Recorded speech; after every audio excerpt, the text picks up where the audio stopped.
नमस्कार। कॉलेज शिक्षा विभाग राजस्थान द्वारा आयोजित ज्ञानदूत 2.0 में आपका स्वागत है। ज्ञानदूत के सेशन में आज हम लेकर आए हैं एल्डिहाइड और कीटोन का फोर्थ पार्ट। आज के इस मॉड्यूल में जो टॉपिक्स हम कवर करेंगे वो है न्यूक्लियोफिलिक योगात्मक अभिक्रियाएं, एडिशन ऑफ अल्कोहल, अमोनिया और अमोनिया के डेरिवेटिव का संघनन, बेंजोइन संघनन, पर्किन रिएक्शन और नोबल-जॉल रिएक्शन। थर्ड वीडियो लेक्चर में हम न्यूक्लियोफिलिक योगात्मक अभिक्रियाओं और उनकी क्रियाशीलता को विस्तार से समझ चुके हैं और इसी संदर्भ में अब हम न्यूक्लियोफिलिक योगात्मक अभिक्रिया करा रहे हैं HCN की। एल्डिहाइड और कीटोन दोनों ही HCN के साथ उत्प्रेरक की उपस्थिति में न्यूक्लियोफिलिक योगात्मक अभिक्रिया करके साइनोहाइड्रेंस बनाते हैं। इसकी क्रियाविधि को हम एक बार पुनः समझते हैं। Cyanide as a nucleophile act कर रहा है और इलेक्ट्रोफिलिक कार्बन पर अटैक कर रहा है और पाई इलेक्ट्रॉन ऑक्सीजन की ओर विस्थापित होते हैं और इस प्रकार से ये टेट्राहेड्रल मध्यवर्ती प्राप्त होता है। अब सेकेंड स्टेप में इसका प्रोटोनेशन हो जाता है और इस तरह से जो है हमें मिलते हैं साइनोहाइड्रेंस। साइनोहाइड्रेंस बहुत ही इंपॉर्टेंट इंटरमीडिएट्स हैं और इनके द्वारा हम कई प्रकार के कार्बनिक यौगिकों का संश्लेषण कर सकते हैं। अगर हम इनका इनकम्प्लीट हाइड्रोलिसिस करें साइनाइड्स का तो हमें मिलता है अमाइड्स, तो ये अमाइड में बदल जाते हैं। और अगर इनका हम कंप्लीट हाइड्रोलिसिस कर देते हैं तो इनसे बन जाते हैं कार्बोक्सिलिक अम्ल। इसके विपरीत अगर इनका अपचयन करें तो हमें मिलते हैं अमीन्स। देखिए हमने ऊपर लिया है रिड्यूसिंग एजेंट। ये अगर किसी क्रियाविधि में ऊपर लिखा हो किसी रिएक्शन में तो आप समझ जाएंगे कि रिएक्शन में क्या हो रहा है, अपचयन। नेक्स्ट जो रिएक्शन है वो है योग of addition of sodium bisulphide. Sodium bisulphide के साथ एल्डिहाइड्स और कीटोन न्यूक्लियोफिलिक योगात्मक अभिक्रिया करके बाइसल्फाइड योग उत्पाद बनाते हैं। आइए इसकी भी हम क्रियाविधि समझते हैं। ये है bisulphide, sodium bisulphide. Sulphur nucleophile की तरह एक्ट करेगा और इस इलेक्ट्रोफिलिक कार्बन पर जुड़ेगा और पाई इलेक्ट्रॉन विस्थापित हो जाएंगे और इस तरह से ये टेट्राहेड्रल इंटरमीडिएट मिल जाएगा। अब यहाँ से ये प्रोटॉन का ट्रांसफर हो जाएगा, ऑक्सीजन इस प्रोटॉन को ग्रहण करेगा और इस तरह से बन जाएगा बाइसल्फाइड योग उत्पाद। ये बाइसल्फाइड योग उत्पाद की काफी उपयोगिता है। कार्बोनिल कंपाउंड्स का सेपरेशन और प्यूरिफिकेशन हम सोडियम बाइसल्फाइड के साथ कर सकते हैं। उसके लिए हमें सोडियम बाइसल्फाइड सॉल्यूशन के साथ कार्बन यौगिकों को ठंडे पानी में शेक करना होता है जिससे कि वो क्रिस्टलाइन सॉलिड बना लेते हैं। और इससे अगर हमें पुनः एल्डिहाइड कीटोन प्राप्त करना है तो हम उसमें डाइल्यूट एसिड या बेस डालते हैं तो हमें एल्डिहाइड कीटोन प्योर अवस्था में प्राप्त हो जाते हैं। मेडिसिनल केमिस्ट्री में भी ये रिएक्शन उपयोगी है। ये एक सल्फा ड्रग है डेप्सोन, जो कि एंटी लेप्रोसी ड्रग है, किंतु ये पानी में इनसॉल्युबल है। तो इसको सॉल्युबल बनाने के लिए हम इसकी रिएक्शन कराते हैं फॉर्मेल्डिहाइड बाइसल्फाइड से, जिससे कि ये यौगिक उत्पाद बना लेता है बाइसल्फाइड और इस तरह से ये पानी में सॉल्युबल हो जाता है। एडिशन ऑफ अल्कोहल्स, एल्डिहाइड और कीटोन की जब अभिक्रिया हम अम्ल और या क्षार कैटालाइज रिएक्शन में हम अल्कोहल से कराते हैं तो योग होकर हेमी एसीटल और फिर दूसरे मॉलिक्यूल का योग होकर एसीटल बनता है। आइए इसकी क्रियाविधि हम समझते हैं। क्योंकि रिएक्शन एसिड कैटालाइज्ड हो रही है तो पहले ऑक्सीजन का प्रोटोनेशन हो जाएगा और ऑक्सीजन का प्रोटोनेशन होने के बाद ये इसकी रेजोनेटिंग स्ट्रक्चर है, इसमें कार्बन पर धन आवेश आ गया है और इस तरह से कार्बन की इलेक्ट्रोफिलिसिटी बढ़ गई है। इतनी बढ़ जाती है कि ये जो अल्कोहल है जो कि एक वीक न्यूक्लियोफाइल है, ये यहाँ इजीली इस कार्बन पर अटैक कर लेता है और अब आपको क्या करना है, इस अल्कोहल का ऑक्सीजन को इस कार्बन पर जोड़ देना है। तो ये हमने जोड़ दिया है, और ऑक्सीजन की क्योंकि इलेक्ट्रॉन यूज हुए हैं तो इसलिए ऑक्सीजन पर इलेक्ट्रॉन की कमी हो गई, तो इसलिए ऑक्सीजन पर आ जाएगा पॉजिटिव चार्ज। और अब इसका डीप्रोटोनेशन हो जाएगा। ये जो प्रोटॉन है ये निकलेगा और इलेक्ट्रॉन ऑक्सीजन के पास आ जाएंगे, तो ये बन जाएगा हेमी एसिटल। अब इस बने हुए हेमी एसिटल पर हम सेकेंड अल्कोहल के मॉलिक्यूल का योग कराएंगे, तो उसकी क्रियाविधि भी बिल्कुल ऐसे ही होगी। अब ये जो ऑक्सीजन है इसका प्रोटोनेशन हो जाएगा पहले, और इस तरह से ये वाटर मॉलिक्यूल बाहर निकलेगा, और यहाँ पर हो जाएगी इलेक्ट्रॉन की कमी, तो ये बन जाएगा कार्बन पॉजिटिव, कार्बोनियम आयन। और ये इसकी रेजोनेंस स्ट्रक्चर है। ये जो स्ट्रक्चर है ये इसकी रेजोनेटिंग स्ट्रक्चर है। अगर ये लोन पेयर ऑफ इलेक्ट्रॉन यहाँ आएंगे तो ये कार्बन का पॉजिटिव चार्ज खत्म हो जाएगा और ऑक्सीजन पर पॉजिटिव चार्ज आ जाएगा। अब इलेक्ट्रोफिलिक कार्बन है, और अब इसके ऊपर दूसरे अल्कोहल के मॉलिक्यूल का योग होगा। तो अल्कोहल के मॉलिक्यूल का योग आप करा दीजिए, यहाँ से इसको यहाँ पर इस पे जोड़ दीजिए इस कार्बन पर। ये देखिए, ये तो ऑलरेडी OR पहले से लगा था, एक एल्कोक्सी ग्रुप, और यहाँ हमने जोड़ दिया ROH। फिर अब इसके प्रोटॉन का एब्स्ट्रक्शन होगा बेस के द्वारा, और फिर दूसरा ये हो जाएगा OR यानी कि एसिटल। यहाँ एक इम्पॉर्टेंट जो बात आपको याद रखनी है बच्चों, कि हमने देखा कि सभी रिएक्शंस कैसी हैं, ये रिवर्सिबल्स हैं।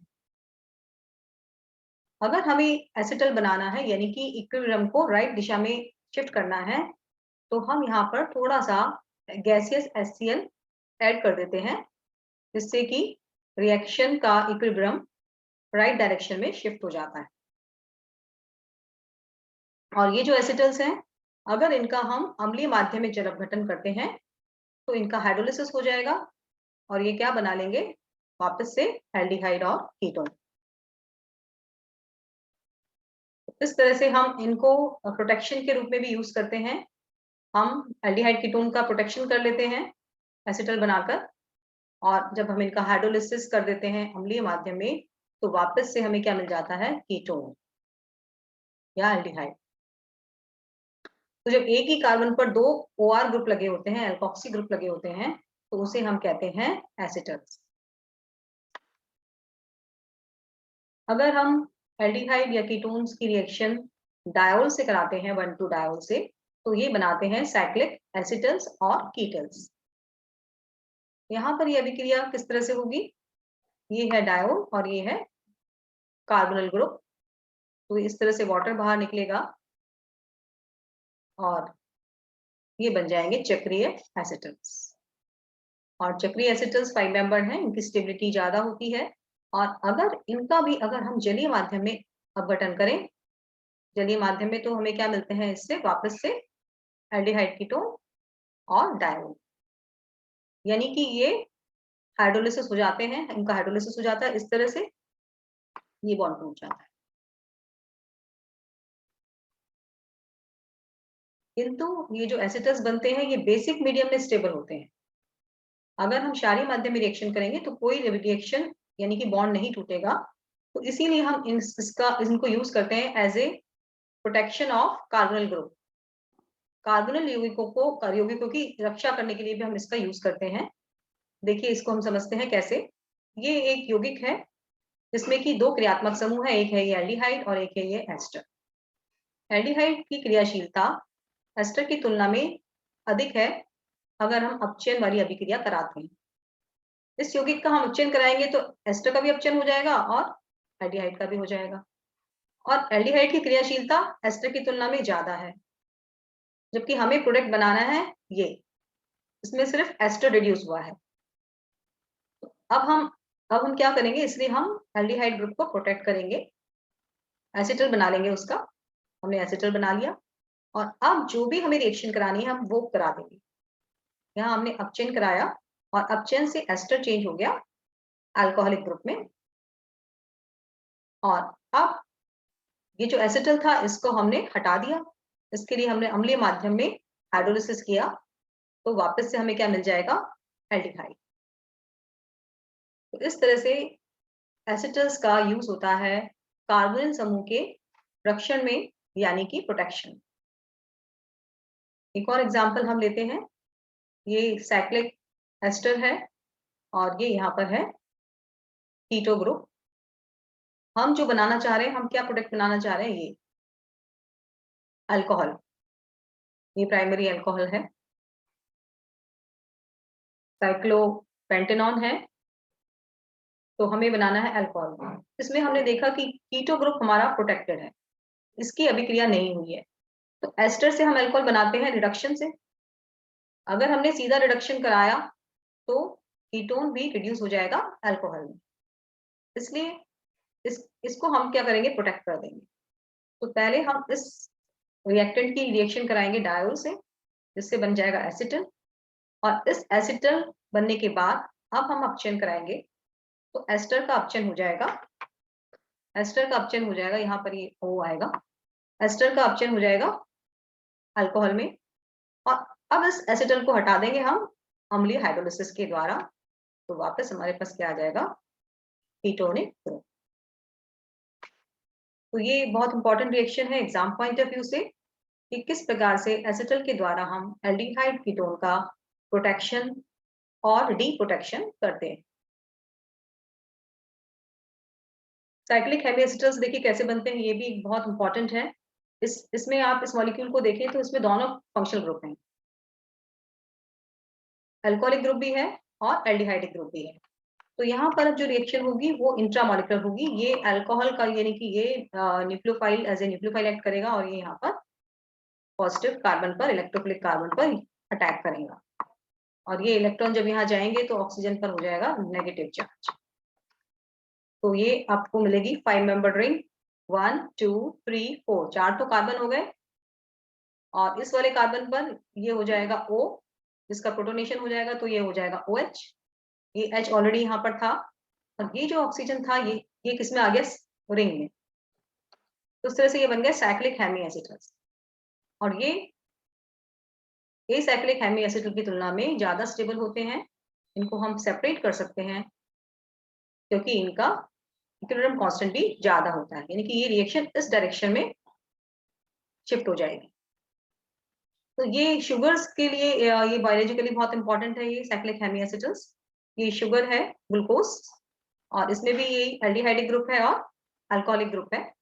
तो ये अल्कोहल का अटैक होता है, न्यूक्लियोफिलिक अटैक कार्बन पर, और ये बन जाता है OH, बाद में प्रोटोनेशन हो जाएगा इसका, और ये वाला जो O है अल्कोहलिक, ये रिंग में आ जाएगा, ये रिंग में आ गया है इस तरह से, और ये जो एल्डिहाइड का ऑक्सीजन था ये बदल गया OH में।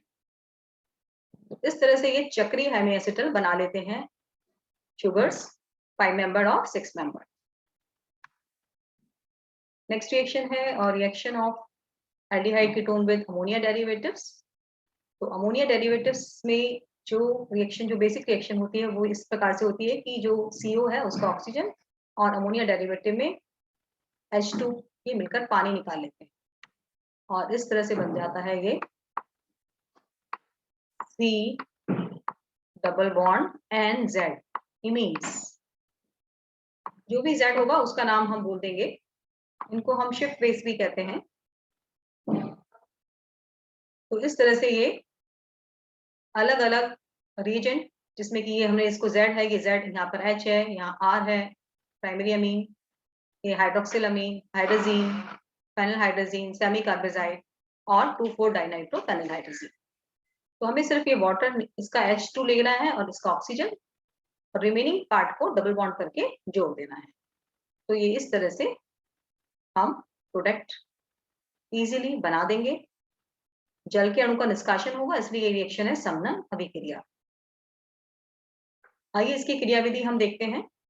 तो रिएक्शन अम्लीय माध्यम में होगी, तो ऑक्सीजन का पहले प्रोटोनेशन हो गया, और ये इलेक्ट्रोफिलिक कार्बन, इसकी इलेक्ट्रोफिलिसिटी अब बढ़ जाती है। अब इस पर जो अमोनिया के डेरिवेटिव है नाइट्रोजन का इलेक्ट्रोफिलिक अटैक होता है। तो नाइट्रोजन यहाँ पे आप सीधा जोड़ देंगे। देखिए समझ के आप इसको करें, नाइट्रोजन को सीधा आपने यहाँ जोड़ा और तो यहाँ पे आ जाएगा पॉजिटिव चार्ज। और अब जो है ये जो इलेक्ट्रॉन है ये आ जाएंगे नाइट्रोजन के पास, ये H प्रोटॉन निकल जाएगा और इलेक्ट्रॉन इसके पास आ जाएंगे। तो नाइट्रोजन के लोन पेयर पूरे हो गए और पॉजिटिव चार्ज खत्म हो जाएगा। और फिर अब ये वाटर मॉलिक्यूल निकालकर ये बन जाएगा डबल बॉन्ड इमीन। इस तरह से इमीन्स बन जाएंगी एल्डिहाइड और कीटोन। लेकिन सेकेंडरी जो अगर अमीन है उसके साथ रिएक्शन थोड़ी सी डिफरेंट होती है। ये आप यहाँ देखिए वही न्यूक्लियोफिलिक रिएक्शन होगी लेकिन प्रोडक्ट बनता है इनअमीन्स। इमीन न बनकर इनअमीन्स बनता है। ये देखिए सेकेंडरी अमीन है, वही न्यूक्लियोफिलिक अटैक हुआ कार्बन पर, ये इलेक्ट्रॉन इधर विस्थापित हुए और इस ऑक्सीजन का हो गया प्रोटोनेशन, ये यहाँ और ये पॉजिटिव। तो यहाँ आपने जोड़ा ये नाइट्रोजन और इससे लगे हुए दोनों एल्किल ग्रुप और इस ऑक्सीजन का प्रोटोनेशन हो गया। और अब यहाँ ड्राइविंग यहाँ क्योंकि H और OH है तो एलिमिनेशन इजीली हो जाता है और वाटर निकल जाता है और ये बन जाती है इनअमीन्स। इसी तरह से अगर साइक्लिक कीटोन हो और साइक्लिक ही हमारे पास सेकेंडरी अमीन हो तो भी यहाँ पर बन जाते हैं इस तरह से इनअमीन्स। तो पहले वही न्यूक्लियोफिलिक अटैक यहाँ पर होगा इस कार्बन पर, इलेक्ट्रोफिलिक कार्बन के ऊपर, और इस तरह से फिर ये प्रोटोनेशन हो जाएगा ऑक्सीजन का और ये बन जाएगा OH। और फिर क्योंकि इस OH और इसके पास वाले कार्बन पर चूंकि अल्फा हाइड्रोजन है तो ये वाटर मॉलिक्यूल निकालकर एल्कीन बना देंगे, यानी कि इनअमीन्स बना देंगे। तो ये ड्राइविंग फोर्स होता है, वाटर मॉलिक्यूल निकल जाता है और इस तरह से यहाँ पर बन जाती हैं इनअमीन्स। तो सेकेंडरी अमीन्स जो है वो बनाएंगी इनअमीन। तो ये इंपॉर्टेंट रिएक्शन है। रिएक्शन अब जो है कुछ जो एल्डिहाइड और कीटोन्स हैं वो अमोनिया के साथ थोड़ी डिफरेंटली रिएक्ट करते हैं, तो ये रिएक्शन भी इंपॉर्टेंट हो जाते हैं एग्जाम पॉइंट ऑफ व्यू से। फॉर्मल्डिहाइड के 6 मॉलिक्यूल और अमोनिया के मॉलिक्यूल कंडेंसेशन करके मिलके बनाते हैं हेक्सामेथिलीन टेट्रामीन। इसका कॉमन नाम है यूरोट्रोपिन। और एसिटाल्डिहाइड जो है अमोनिया के साथ इस तरह से न्यूक्लियोफिलिक रिएक्शन करेगा, न्यूक्लियोफिलिक योगात्मक अभिक्रिया, और इस तरह से एल्डिहाइड अमोनिया बनाएगा। और फिर इसमें से इस तरह से वाटर मॉलिक्यूल बाहर निकलेगा OH और H और ये बन जाएंगे एल्डमीन यानी कि इमीन्स। और ये बहुत क्रियाशील होते हैं और तो ये फर्दर अमोनिया के साथ अगर इनकी अभिक्रिया होती है तो ये पॉलीमराइज हो जाते हैं। बेंजल्डिहाइड के साथ अमोनिया अलग तरह से रिएक्शन करता है, 3 बेंजल्डिहाइड के मॉलिक्यूल्स और 2 अमोनिया के मॉलिक्यूल्स। आप इस तरह से उसको अरेंज करिए। तो अमोनिया से जो है H2 एक मॉलिक्यूल से और एक बेंजल्डिहाइड का ऑक्सीजन, इसी तरह से दूसरे में भी। और जो थर्ड बेंजल्डिहाइड का मॉलिक्यूल है वो जो 2 अमोनिया मॉलिक्यूल के पास एक एक H रह गया था उनका वाटर निकालता है, उनसे वाटर निकालना है और आपको इनको रिमेनिंग सबको जोड़ देना है बॉन्ड से। यहाँ डबल बॉन्ड आ जाएगा दोनों जगह और यहाँ आएगा सिंगल सिंगल बॉन्ड। तो ये जो यौगिक बनता है इसका नाम है हाइड्रोबेंजामाइड। ये एक्सरसाइज है जो आप कर सकते हैं। यहाँ हम देखते हैं कि क्या हो रहा है प्रोडक्ट के अंदर। यहाँ अगर हम देखें तो ये Br और यहाँ पर क्या आ गया कार्बोक्सिलिक ग्रुप, ये एल्डिहाइड में कोई चेंज नहीं हुआ है। और यहाँ अगर हम कीटोन ग्रुप को देखें तो ये टर्शरी अल्कोहल बना है और इस पर ये कौन सा R लगा हुआ है आइसोप्रोपिल। और यहाँ हम देखें तो इसका रिडक्शन हो गया है एस्टर का अल्कोहल में, लेकिन कीटोन एल्डिहाइड का नहीं हुआ है, वो ऐसे कैसे ही है। और इस रिएक्शन में हम देखें तो ये प्रोडक्ट के अंदर कीटोन पर कुछ नहीं हुआ है, लेकिन जो ये एसिटिलीन था इस पर R ग्रुप लग गया, यानी कि अल्काइलेशन हुआ है, अल्किल ग्रुप आ गया है यहाँ पर। तो आइए इसको करते हैं। तो इसका मतलब क्या हुआ होगा, कैसे बना सकते हैं हम Br से कार्बोक्सिलिक ग्रुप। तो हम पहले गिरनार्ड रिएजेंट बनाएंगे। तो गिरनार्ड रिएजेंट बनाया और फिर हमने उसकी रिएक्शन कराई कार्बन डाइऑक्साइड के साथ। हाइड्रोलिसिस जब हम करते हैं गिरनार्ड रिएजेंट का तो वो चेंज हो जाते हैं कार्बोक्सिलिक अम्ल के अंदर। सेकेंड रिएक्शन में हमें समझ में आ रहा था क्योंकि टर्शरी अल्कोहल बना है, तो इसका मतलब गिग्नार्ड रिएजेंट से हम रिएक्शन कराएंगे। आर हम कौन सा लेंगे, क्योंकि आर हमने उसमें देखा कि क्या था, आइसोप्रोपाइल, तो हमने इसलिए ये जो आर लिया है यहाँ पर, ये आइसोप्रोपाइल ग्रुप ले लिया है। सी रिएक्शन जो था उसमें हमें चूंकि एल्डिहाइड पे कोई रिएक्शन नहीं हो रहा था, तो इसलिए हमें एल्डिहाइड को प्रोटेक्ट करना होगा, तो आप प्रोटेक्ट कर देंगे, फिर आप अपचयन करा देंगे, तो एस्टर अपचित हो जाएंगे CH2OH में, अल्कोहल्स में, और फिर इस एसिटल ग्रुप को डी प्रोटेक्ट कर देंगे, तो वापस से हमें एल्डिहाइड प्राप्त हो जाए। नेक्स्ट रिएक्शन था जहां पर हमने देखा कि एसिटिलीन के ऊपर रिएक्शन हो रहा था, कार्बोनिल पर नहीं हो रहा था, तो अगर हम सीधे ही रिएक्शन कराएंगे तो CO ग्रुप भी रिएक्ट कर लेगा, इसलिए हमें पहले CO ग्रुप को प्रोटेक्ट करना होगा।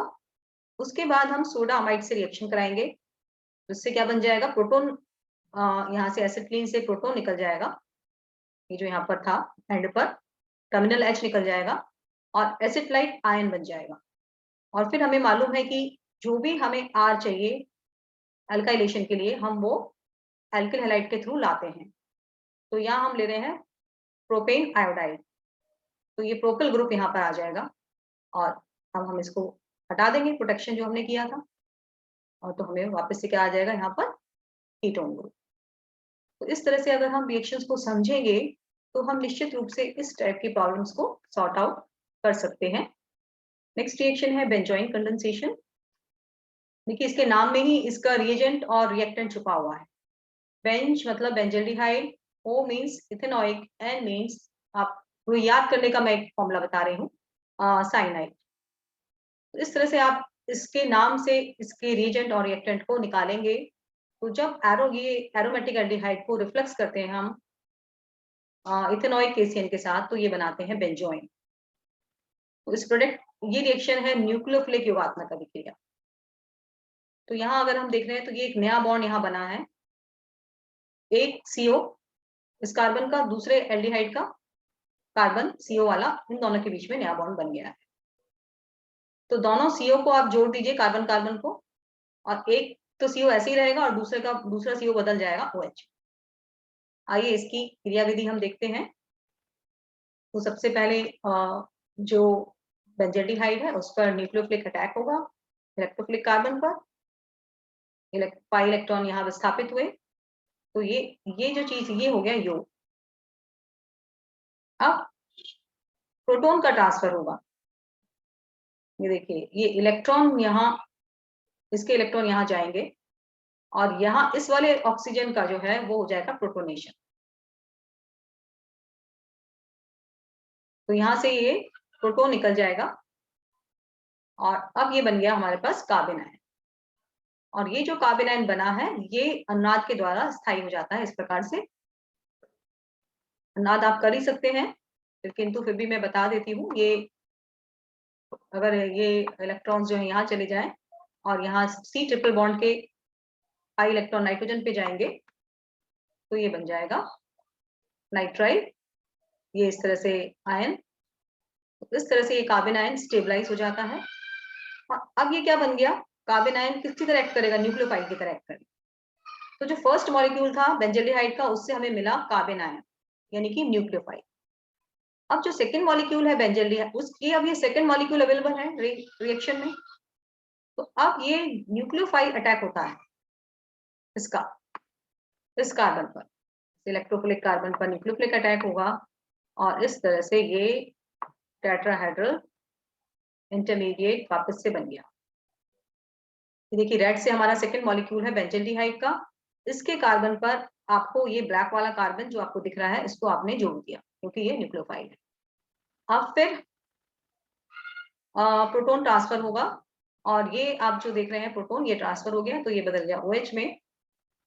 और अब ड्राइविंग फोर्स क्या है, ये इलेक्ट्रॉन्स यहाँ आ जाएंगे, तो ये बन जाएगा C डबल बॉन्ड O, और साइनाइड बाहर निकल जाए, तो इस तरह से बन गया बेंजोइन। तो सेकेंड मॉलिक्यूल जिस पर न्यूक्लियोफिलिक अटैक हुआ था उसका तो जो CO था वो बदल गया OH में, और जिसने एज ए न्यूक्लियोफाइल अटैक किया था उसका CO इंटैक्ट यानी कि CO के जैसे ही रहेगा। तो इस तरह से आप प्रोडक्ट, इसकी क्रियाविधि को समझ के बना सकते हैं। यहाँ पर हम क्वेश्चन कई बार पूछा जाता है कि हम साइनाइड क्यों लेते हैं, बेस क्यों नहीं ले लेते। तो साइनाइड हम इसलिए लेते हैं क्योंकि ये एक तो न्यूक्लियोफाइल के जैसे एक्ट करता है, और जो कार्बन आयन बनता है वो रेजोनेंस के द्वारा स्टेबलाइज हो जाता है, और बाद में ये जो है एज ए लीविंग ग्रुप निकल जाता है। इसके अलावा मिक्स्ड बेंजोइन कंडेंसेशन भी होता है। दो तरह के अगर हमारे पास अलग अलग तरह के एल्डिहाइड्स हो या एल्डिहाइड कीटोन हो, तो वहां पर भी बेंजोइन कंडेंसेशन होता है। ये हम एग्जाम्पल में समझें, ये बहुत इंपॉर्टेंट है। तो अब हमारे पास ये दो एल्डिहाइड्स हैं, ये भी एल्डिहाइड है, ये भी एल्डिहाइड है। तो ये हमने क्या प्रोडक्ट में क्या करेंगे, हम इन दोनों को जोड़ देंगे, इसके सीओ को और इसको, नया बॉन्ड बना दिया आपने, ये आपका प्रोडक्ट बन जाएगा सीधा सीधा। लेकिन अब मुश्किल ये आती है कि कौन सा, किसको हम ओ रखें, किसको ओ एच करें। तो इसका सीधा सा कंसेप्ट है बच्चों कि जो एल्डिहाइड हमने न्यूक्लियोफिलिक योगात्मक अभिक्रियाएं जब पढ़ी थी, तो हमने पढ़ा था कि अगर एल जो ग्रुप है आर, यहाँ पर जो भी आर ग्रुप जितना छोटा होगा वो उसकी क्रियाशीलता उतनी अधिक होगी। तो इन दोनों में अगर हम देखें तो ये वाला एल्डिहाइड जो है ये ज्यादा क्रियाशील है न्यूक्लियोफिलिक योगात्मक अभिक्रिया के प्रति। तो ये एज ए न्यूक्लियोफाइल अटैक करेगा इस वाले दूसरे मॉलिक्यूल, इस वाले मॉलिक्यूल के। तो जो न्यूक्लियोफाइल की तरह एक्ट करता है उसका सीओ प्रोडक्ट में एज ए सीओ रहता है। तो ये न्यूक्लियोफाइल की तरह एक्ट कर रहा है, तो ये एज ए सीओ बना रहेगा प्रोडक्ट में। और क्योंकि ये इस सेकंड वाले पे अटैक करेगा तो इसका वो हमने देखा क्रियाविधि में कि बदल गया OH, तो इसलिए ये प्रोडक्ट बन जाएगा। यहाँ अगर हम देखें तो ये है कीटोन और ये है एल्डिहाइड। तो कीटोन की तुलना में तो एल्डिहाइड ज्यादा क्रियाशील होते ही है, तो ये न्यूक्लियोफाइल्स बनेगा इससे, और न्यूक्लियोफिलिक का अटैक होगा इस पर, तो ये बदलेगा OH में, तो बदल दिया आपने OH में, और ये वाला CO रहेगा एज ए CO। तो ये कार्बन और ये कार्बन, इन दोनों के बीच में आपको नया बॉन्ड बनाना है, जो हमने यहाँ येलो से दिखाया है। ये थर्ड जो एग्जाम्पल है, इसमें एक ही मॉलिक्यूल में दो कार्बोनिल ग्रुप हैं, ये है एल्डिहाइड और ये कीटोन। एल्डिहाइड की क्रियाशीलता ज्यादा है कीटोन से, तो ये न्यूक्लियोफाइल एक्ट करेगा, इसके ऊपर अटैक करेगा। तो प्रोडक्ट के अंदर ये एज इट इज रखना है आपको, इसको बदलना है OH। ये देखिए, मैं उम्मीद करती हूँ कि आपको ये प्रोडक्ट बनाना समझ में आया होगा। और नेक्स्ट रिएक्शन हम कर रहे हैं पर्किन रिएक्शन। ये भी एरोमेटिक एल्डिहाइड की रिएक्शन है। इसमें हम एनहाइड्राइड के साथ रिएक्शन कराते हैं सोडियम एसीटेट की प्रेजेंस में।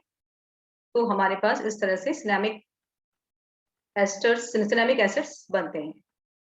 आइए इसकी क्रियाविधि हम समझते हैं।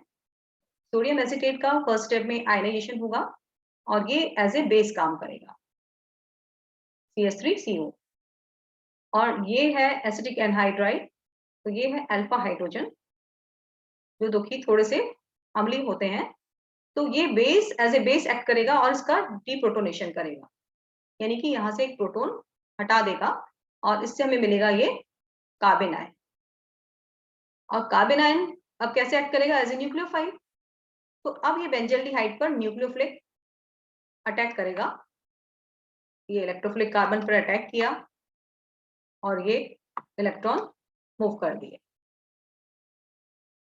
तो ये हमारे पास आ गया। और अब इसका हो जाएगा प्रोटोनेशन ऑक्सीजन का, तो हमारे पास ये इस तरह से योग होकर ये प्रोडक्ट आ गया। और अब इसमें से वाटर निकल जाएगा, 1,2 एलिमिनेशन हो जाएगा और इस तरह से बन जाएगी यहाँ पर एल्कीन, यानी कि अल्फा बीटा अनसैचुरेशन हो जाएगा। और इसका जब हम हाइड्रोलिसिस करेंगे तो एनहाइड्राइड का हाइड्रोलिसिस होकर इस तरह से हमें सिनेमिक एसिड प्राप्त होगा। नेक्स्ट रिएक्शन है नॉबल जॉल रिएक्शन। इसमें क्या है, इसके अंदर ये है कि यहाँ पर हम जो एल्डिहाइड के अलावा जो हमारा मेन अदर रिएक्टेंट है वो है एक्टिव मिथाइलिन ग्रुप, CH2 और 2 CO वाले। उसके कारण ये जो CH2 के जो प्रोटोन है वो बहुत अम्लीय हो जाते हैं। तो यहाँ हम डाई एथिल मैलोनेट ले सकते हैं, एसिटिक एस्टर ले सकते हैं। और यहाँ ये इतने अम्लीय होते हैं कि हम दुर्बल बेस यानी कि ऑर्गेनिक बेस से भी हम रिएक्शन को करा सकते हैं। तो इससे हमें मिलते हैं अल्फा बीटा अनसैचुरेटेड एसिड्स। ये इसका प्रोडक्ट है, रिएक्टेंट हो गया ऑर्गेनिक बेस और active methylene group. Active methylene compounds. तो ये देखिए कि ये एल्डिहाइड है और ये है एथिल मैनोलेट। हमने प्रीडिंग लिया बेस। आपको सीधा सीधा प्रोडक्ट कैसे बना देना है, आपको ये वाटर निकाल देना है इस तरह से, ये H2 और ये O। तो इनके बीच में क्या आ जाएगा, ये डबल बॉन्ड।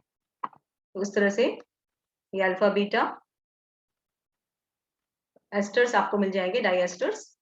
और इनका जब हम हाइड्रोलिसिस करते हैं एस्टर्स का, तो इस तरह से ये बदल जाते हैं कार्बोक्सिलिक ग्रुप में। कार्बोक्सिलिक ग्रुप से हम जब इनको हीट करते हैं डाइकार्बोक्सिलिक एसिड्स को, तो इनमें से कार्बन डाइऑक्साइड निकलकर क्या मिल जाएगा, final product alpha beta unsaturated acids.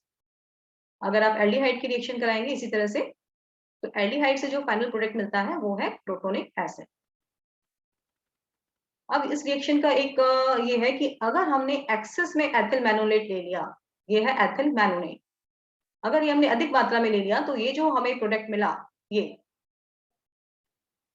ये इस पर मैनोलेट की रिएक्शन दोबारा से हो जाती है इस प्रोडक्ट के ऊपर, और उसको हम कहते हैं माइकल कंडेंसेशन। तो रिएक्शन को राइट डायरेक्शन में करने के लिए हमें एथिल मैनोलेट एक्सेस में नहीं, उसकी लिमिटेड मात्रा रखनी पड़ती है। आइए इसकी क्रियाविधि हम समझते हैं। तो ये जो बेस है, ऑर्गेनिक बेस, ये एक्टिव मिथाइलिन ग्रुप है, डाई एथिल मैनोलेट, इससे प्रोटॉन लेके जाएगा क्योंकि ये बहुत एसिडिक है, और ये बन जाएगा कार्बन आयन। इस कार्बन आयन की रिएक्शन आपको करा देनी है एल्डिहाइड पर, तो ये न्यूक्लियोफिलिक अटैक हो जाएगा और ये इस तरह से योग हो गया। अब इस ऑक्सीजन का क्या हो जाएगा, प्रोटोनेशन। प्रोटोनेशन हो गया तो ये हो गया OH। और अब जो है बेस, अब फिर बेस है क्योंकि अभिक्रिया में, और ये अभी भी हमारे पास एसिडिक प्रोटोन यहाँ पर अवेलेबल है। ये वाला, दो थे, एक ही हटा था ना अभी, एक ये रहा, तो ये वाला हटाए, तो अब ये बेस जो है इस प्रोटोन को ले जाएगा, यहाँ से ये प्रोटोन एब्स्ट्रैक्ट हो जाएगा और इस तरह से फिर हमें मिलेगा कार्बन आयन।